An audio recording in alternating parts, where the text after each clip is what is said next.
কলাক্ষেত্ৰত চেয়াৰমেন আলী ডাঙৰীয়া যিটো মিয়া মিউজিয়াম বনাব বিচাৰিছে তেওঁক আমি বাংলাদেশী আখ্যা দিব লগা বাধ্যতামূলক হৈছোঁ আমি তেওঁ এজন বাংলাদেশী দালাল হয় আৰু এই ইয়াত জেহাদী কাৰ্যকলাপ অসমত আমি কেতিয়াও চলিব দিব নোৱাৰোঁ ভৱিষ্যতলৈকে এই অসমত যি জেহাদমূলক কাম ইয়াত আগবঢ়াবলৈ বিচাৰিছে লাভ জেহাদ এনেকৈ জেহাদীমূলক মন্তব্য আগুৱাইছে ইয়াত আমি টিভি চেনেলৰ আমি যোগেৰে আমি গম পাইছোঁ প্ৰতিবাদ বহুত কৰিছে মিয়া মিউজিয়ামক লৈ আমি মিয়া মিউজিয়াম ইয়াত অসমত কেতিয়া হ'ব নিদিওঁ এইটো আমাৰ সকিয়নি চেয়াৰমেন ডাঙৰীয়াৰ লগতে ইয়াত যি জেহাদী চক্ৰ জড়িত হৈ আছে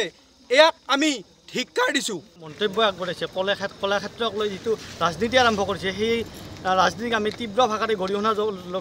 গৰিহণা যোগাইছোঁ তাৰ লগতে আমি সমগ্ৰ অসমবাসীয়ে গম পাইছে যে আমাৰ অসমীয়া খিলঞ্জীয়াৰ কাৰণে এইটো কিমান এটা মানে ভাবুকিৰ সৃষ্টি হৈছে গতিকে ইয়াক আমি কেতিয়া হ'বলৈ নিদিওঁ সেই গতিকে আমি ইয়াৰ জৰিয়তে এইটো কথা জনাব এই ধৰণৰ জৰিয়তে এইটো কথা জনাব বিচাৰিছোঁ যে তেওঁলোকৰ চেয়াৰমেন আলী ডাঙৰীয়া যিটো মানে কলাক্ষেত্ৰক লৈ যিটো কৰিছে সেইটো আমি কেতিয়াও হ'বলৈ নিদিওঁ কলাক্ষেত্ৰত মিয়া মিউজিয়াম বনাব দিয়া নহ'ব কলাক্ষেত্ৰত মিয়া মিউজিয়াম বনাব দিয়া নহ'ব